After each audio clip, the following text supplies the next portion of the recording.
krag in my besading. Hy het my tot hou gewoon. Hy is my krag, om sal ek roem. Die God van my vaders, om sal ek verhoog. Die God van my vaders, om sal ek verhoog.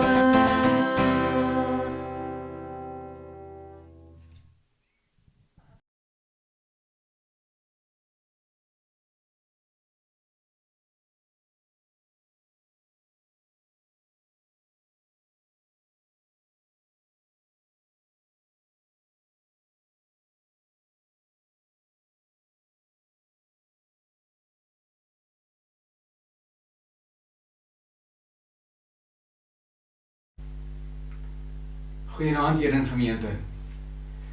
Dit is vir my lekker om vanaand ook hier saam met u te wees, om so saam rondom God se woord stil te raak. Ek vertrou dat dit goed gaan met julle en dat julle ook die Here se seën en sy besonderse nabyheid ook in hierdie tyd beleef.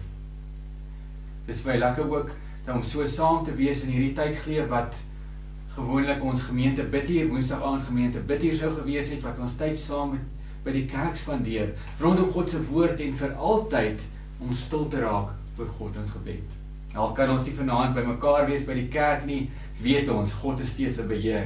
God is steeds dieselfde, God se woord is steeds so lewend en kragtig. En daarom weet ons ook, dat hy vanaand vir ons 'n boodskap, 'n besonderse boodskap het. Die gedeelte wat ek wil lees vanaand is 'n gedeelte wat ook ek ervaar nou aansluit by Sondagse diens, Sondagse boodskap, wat ons gekyk het na ons verhouding met God, wat ons besef het, God is die enigste een wat dieselfde is, hy is die een waar ons kan vashou, wanneer alles anders onseker is. En soos ek voorberei het vir Sondagse erediens, het ek ervaar, die Here druk hierdie gedeelte op my hart ook, in aanvulling tot Sondagse diens.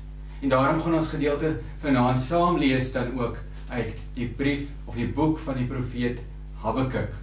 So jy kan saam met my blaai na die boek van Habakuk, dis daar deel van die klein profete, na by die einde van die Ou Testament, as jy daar saam met my wil lees. Maar kom ons bid eers, ons raak eers stil voor God, voordat ons dan saam lees uit sy woord. Hemelse Vader, baie dankie vir hierdie voorreg wat ons ook vanaand het, om saam te wees. Dankie vir die voorreg, Here, om uit die woord te lees en te weet, dis lewend en kragtig, en die spreek tot ons, dis vars, nie elke keer wat ons dit oopmaak, en daarom kom ons bring ons tyd saam, Here, voor U, en ons kom vra, Here, kom spreek tot ons, kom spreek in ons harte in. Ons kom vra dit in die wonderlike naam alleen, Amen. Ek wil so 'n paar gedeeltes eintlik uit die boek van Habakuk lees. Habakuk is, soos ons sê, is een van die klein profete. Hy is 'n tydgenoot van Jeremia en ook Jesegiel, so dit skets vir ons 'n bietjie die prentjie, die agtergrond waardeur die volk gaan op daardie stadium. En wat ons ook beleef, wat Habakuk hieroor skryf, is dat dit 'n tyd is wat mense van God afgedwaal het. Die heidense nasies, maar selfs van hulle eie mense, het hulle bemoei met dinge wat God nie behaag nie, afgedwaal, besig geraak met verkeerde dinge, en die dat Habakuk vir ons kom skryf, in hierdie besonderse boek, 'n kort boek, 3 hoofstukke, wat hy hierso skryf, maar daar is soveel wat ons daaruit kan leer, wat ons kan bemoedig, wat God tot ons spreek. En hierdie boek van Habakuk neem 'n besonderse vorm aan, en dis die enigste boek wat die vorm van 'n tweegesprek aanneem tussen die profeet en God. Anders as die ander profete wat skryf en spesifieke boodskap vir die volk neerpen, wat vir God se woord aan die volk deurgee, gaan hierdie oor 'n gesprek tussen God en Habakuk. En ons sien hoe van hoofstuk 1 wat hy begin tot die einde van hoofstuk 3, hoe Habakuk groei in sy verhouding met God, wat God hom vasmaak en God hom kom bemoedig in sy omstandighede. En daarom wil ek ook vanaand vir u kom deel 'n paar punte wat ek glo die Here op my hart gelê het uit die boek van Habakuk. Ons gaan daar die eerste paar verse, daar sal saam lees, hoofstuk 1 vers 1, wat sê: God spraak wat Habakuk die profeet gesien het. Hoe lank, o Here, roep ek om hulp? Maar U hoor nie, skreeu ek tot U, geweld, maar U help nie. Waarom laat U my onreg sien en aanskou U die moeite? Ja, verwoesting en geweld is voor my oë. En daar is stryd en twis en begin. Daarom verloor die wet sy krag en die regdom kom nooit meer tevoorskyn nie, want die goddelose omsingel die regverdige. Daarom kom die reg verdraaid tevoorskyn. Vers 5. Aanskou onder die nasies en merk op en staan verstom. Verstom, want ek gaan iets in julle daar doen wat julle nie sal glo as dit julle vertel word nie. Ons gaan 'n paar verse oorslaan. Ons het ongelukkig nie tyd om al 3 hoofstukke te lees nie. Ons gaan daar hoofstuk 2, die eerste vers daar sal sê, Habakuk praat weer met die Here. Hy sê, op my wagtoring gaan ek staan en op 'n skansmuur my stel en ek wil speer om te sien wat hy in my sal spreek, wat ek op die klagte moet antwoord. En dan slaan ons weer oor en ons gaan daar na die 3de hoofstuk, die einde van die 3de hoofstuk. Dit is 'n paar welbekende verse wat u al sekerlik baie gehoor het, baie al self ook gelees het, en dit is daar in vers 17. Kom ons lees van vers 16 af daar, van vers 16, hoofstuk 3 vers 16, dit sê, toe ek dit hoor, het my ingewande gebewe, my lippe het getril by die geluid, bederf het gekom in my gebeente, ja, ek het gebewe waar ek staan, omdat ek rustig moet wees, rustig moes wag op die dag van benoudheid, dat dit aanbreek vir die volk wat op ons 'n aanval maak. En dan daar die bekende gedeelte vers 17, alhoewel die vyeboom nie sal bloei, en aan die wingerdstokke geen vrug wees nie, die drag van die olyfboom sal teleurstel, en die saailande geen voedsel oplewer nie, die kleinvee uit die kraal verdwyn, en geen beeste in die stalle sal wees nie, nogtans sal ek jubel in die Here, sal ek juig in die God van my heil. Die Here is my sterkte, en hy maak my voete soos die van herte. Hy laat my optree op my hoogtes, vir die musiekleier op die snaarinstrumente. En as teks wil ek uitlig dan ook vir al hierdie laaste 3 verse, wat Habakuk dan voor die Here kom, en hy sê, alhoewel die vyeboom nie sal bot nie, alhoewel die wingerdstokke geen vrugte sal wees nie, die drag van die olyfboom sal teleurstel, saailande geen voedsel oplewer nie, die kleinvee uit die kraal verdwyn, geen beeste in die stalle sal wees nie, nogtans sal ek jubel in die Here, sal ek juig in die God van my heil. Een van die ander Afrikaanse vertalings stel hierdie vers 18 so besonder, wat hy sê, tog ten spyte van alles sal ek juig in God my redder. Soos ek gesê het, wat ons in hierdie gedeelte sien, hierdie boek van Habakuk lees, en ek wil jy aanmoedig, dat jy deur die week dan ook tyd maak, om deur die 3 hoofstukke, dis nie baie lang hoofstukke te lees, en dan ook weer eens dit vir jouself tuis te bring, en te beleef, dit wat Habakuk ervaar het. En daarom wil ek 'n paar gedagtes met die deel, onder die tema, en nogtans geloof.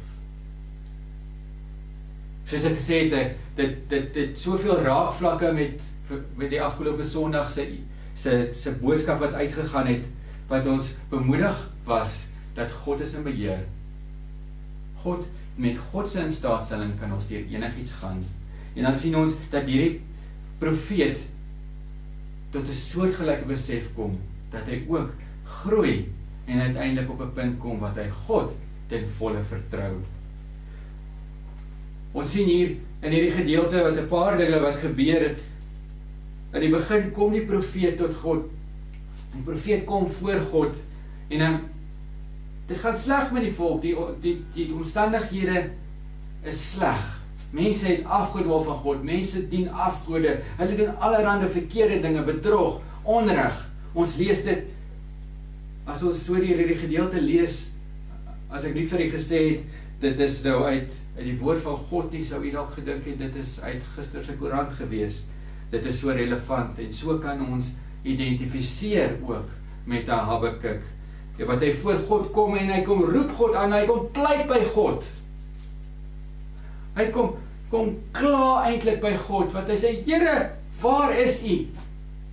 Sien u nie al hierdie dinge wat gebeur nie? Sien nie al hierdie dinge wat ek moet beleef nie? Waar is u? Hy beskuldig amper God, dat God nie ingryp nie. Dat God hulle vergeet het.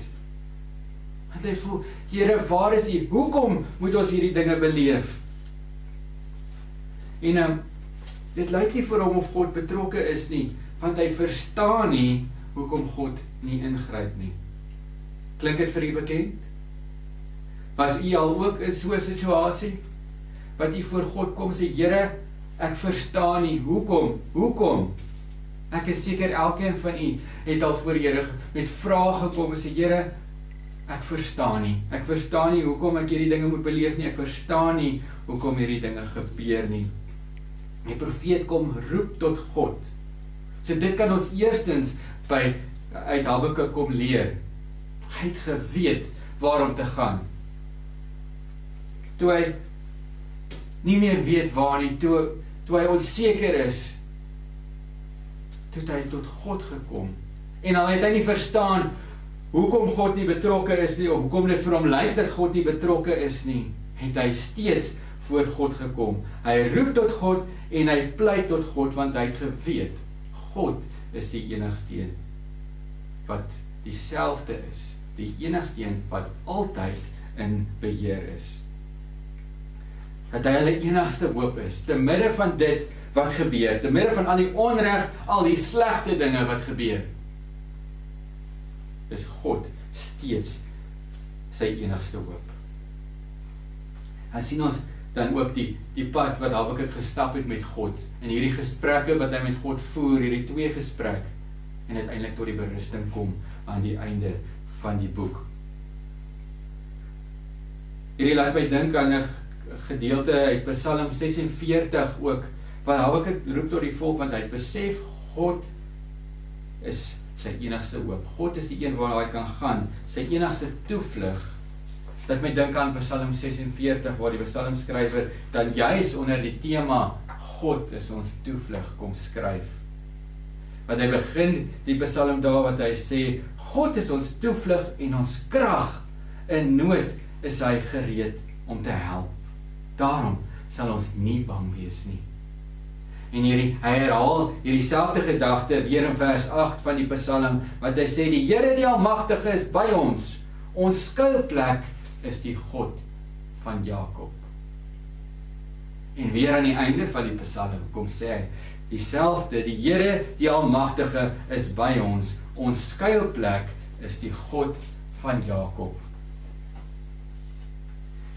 Ek het die voorreg gehad om so net voor die inperkingstyd aanvang geneem het ons as leraars van Bronkhorstspruit geleentheid gehad om elkeen 'n kort gedeelte te deel wat ons glo God op ons hart sit, op ons hart druk vir ons dorp.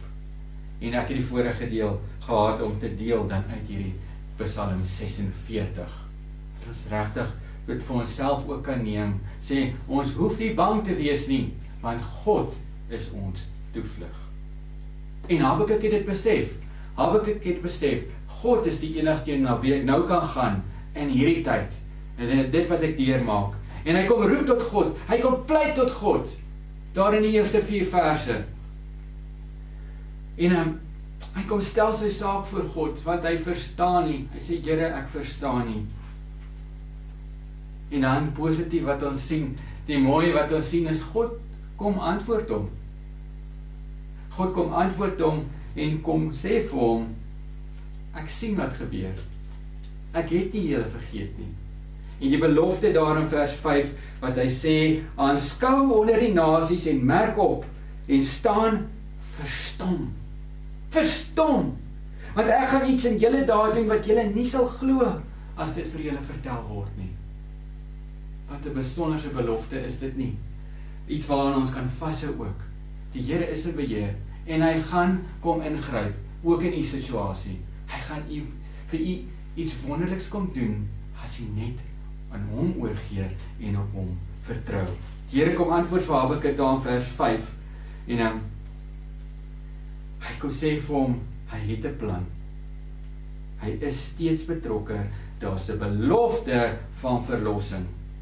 Maar ons sien, die plan wat God deel, die antwoord wat God vir Habakuk gee, is nie noodwendig wat Habakuk wil hoor nie. God kom gee 'n bietjie besonderhede van wat hy gaan doen. En dit is nie wat die profeet wil hoor nie, want wat God kom sê, is dit gaan eers slegter gaan met die volk, voor dit beter gaan. God kom verduidelik daar wat hy in gedagte het, hoe hy die vyande ook gaan gebruik, juis om die volk aan te spreek, juis om die volk van God te straf vir dit wat hulle van hom al weggedwaal het. En Habakuk kom weer voor die Here en hy kom pleit, hy sê, Here, hoe kan jy dit doen? Maar dan sien ons, hy begin luister, begin verstaan, God het werklik 'n plan.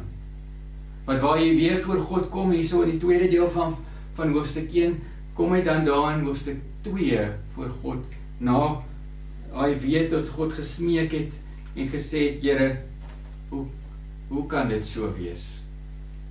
Kom hy tot die besef, al wat ek nodig het om te doen, is om te wag op God.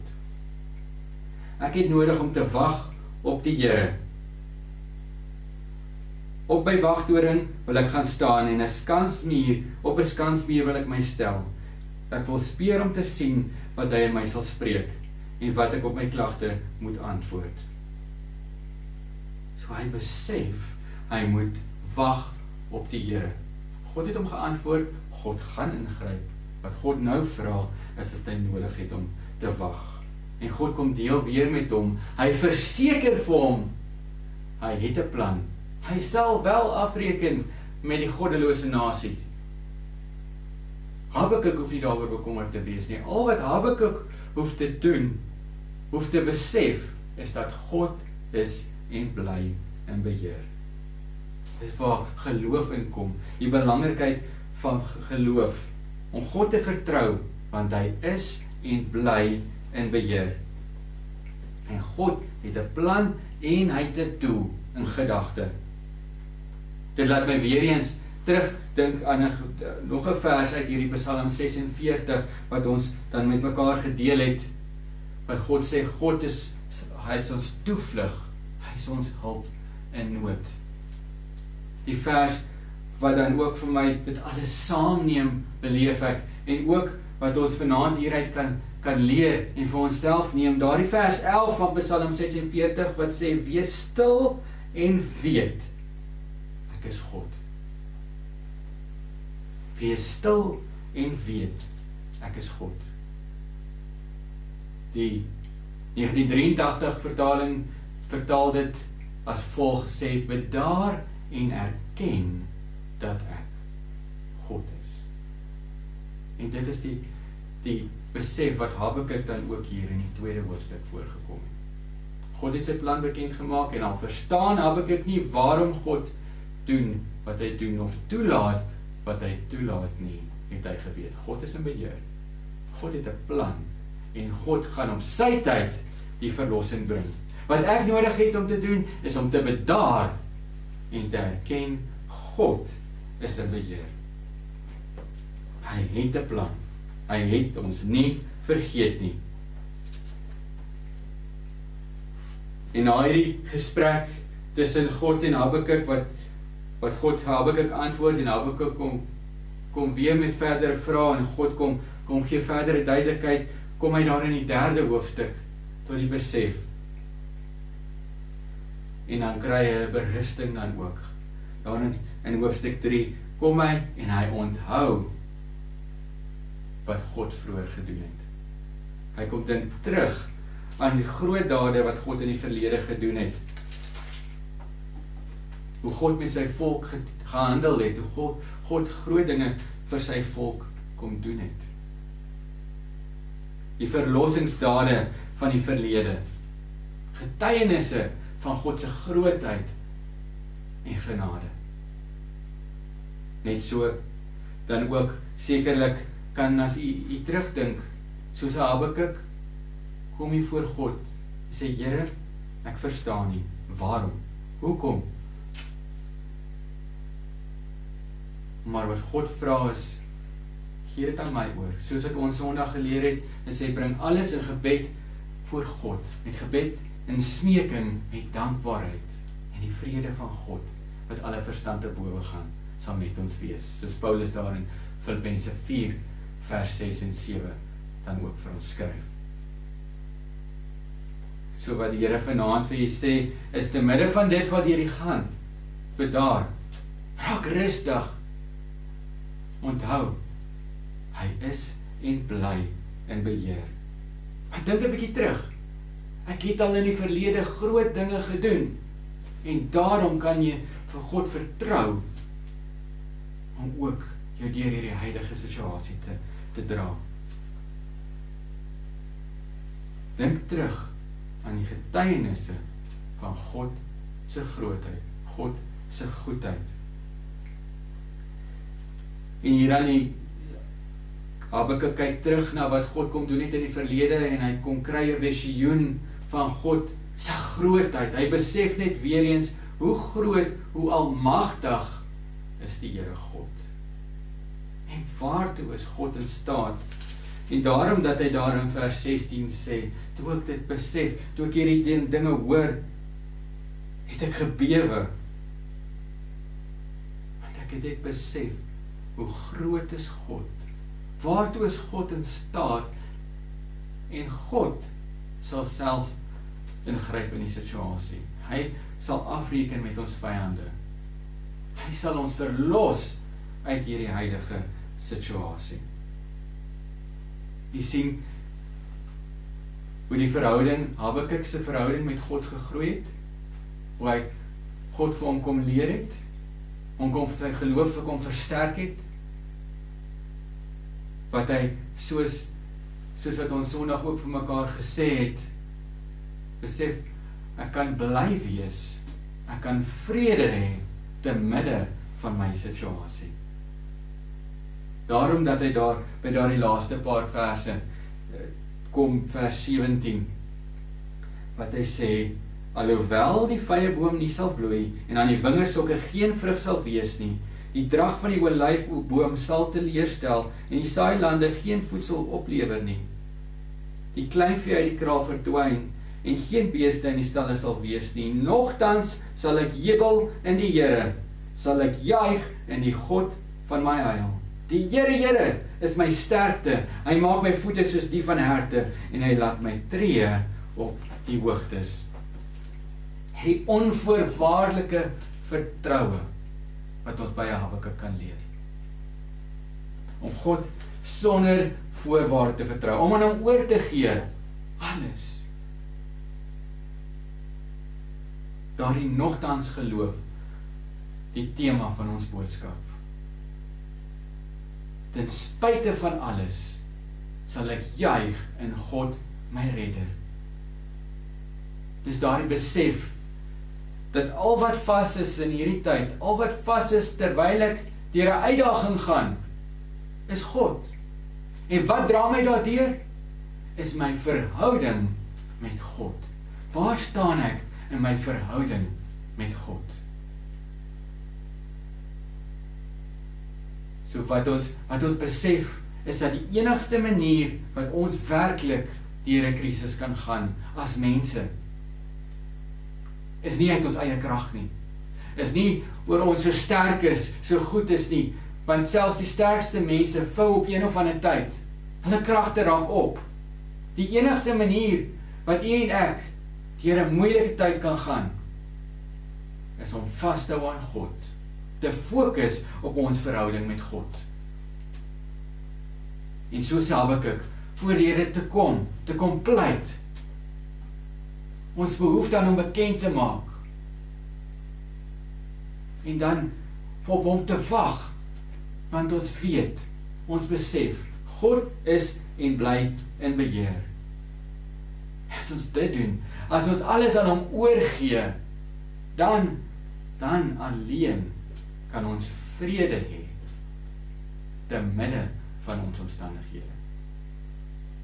Die profeet se situasie het hier teen hierdie tyd wat hy by hierdie verse kom, het dit nog nie verander nie. Die situasie is nog steeds gewees soos wat dit in hoofstuk 1 was. Wat verander het, is dat Habakuk besef het, God is en bly in beheer.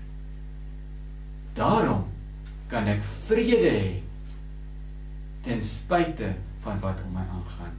My omstandighede is nie gekoppel. My omstandighede bepaal nie my innerlike vrede nie. My vrede en my krag is van God alleen. Jy kan nou heel moontlik, glo ek, identifiseer met 'n Habakuk. Wat kom klaar, kom pleit voor God. Ons as mense is klaar so maklik, wanneer ons ontevrede is oor iets, of ontevrede met iemand, dan is ons gou om te kla, gou om ons ontevredenheid uit te spreek, wat ons nodig het om aan te leer, in steede van om by mekaar te kla, mekaar moedeloos te maak, is om dit vir God te bring, en dit aan sy voete te laat. Ek lees in die afgelope weke 'n gesegde op Facebook wat sê, have you prayed about it as much as you talked about it? So dit wat op jou hart is, dit waarmee jy worstel, kom bring dit in gebed voor God. Hy is en bly in beheer. En hy kan jy die vrede gee te midde van die omstandighede. Al werk niks van die planne uit nie, al werk niks van dit wat jy gedink het vas is, uit soos jy gehoop het nie. Steeds kan ons juig in God, want hy is ons redder. Amen. Here, baie dankie vir hierdie bemoedigende woord, en weer eens 'n bevestiging dat ons kan weet, ons kan deur enige situasie gaan, ons kan enigiets meemaak, want U is en bly in beheer. Wat U van ons vra, is om oor te gee aan U, en te fokus op ons verhouding met U. Dankie, Here, vir dit wat U ook vanaand met ons kom deel het. Ek vra dat U ons ook die genade sal gee en in staatstelling om so dit ons eie te maak en te lewe tot U eer alleen, en daardie vrede wat net U kan gee. Amen. Ek deel graag met U die seëngroet, soos Aaron dit ook, as die priesters dit oorgedra het aan die volk, in Numeri hoofstuk 6, wat hy sê, die Here sal U seën en U behoed. Die Here sal sy aangesig oor jou laat skyn en jou genadig wees. Die Here sal sy aangesig oor jou verhef en aan jou vrede gee. Amen.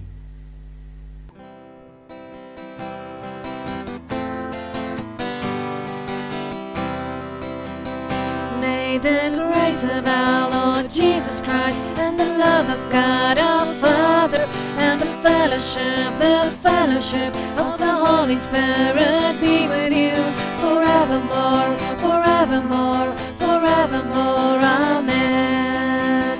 May the grace of our Lord Jesus Christ and the love of God our Father and the fellowship of the Holy Spirit be with you forevermore, forevermore, forevermore.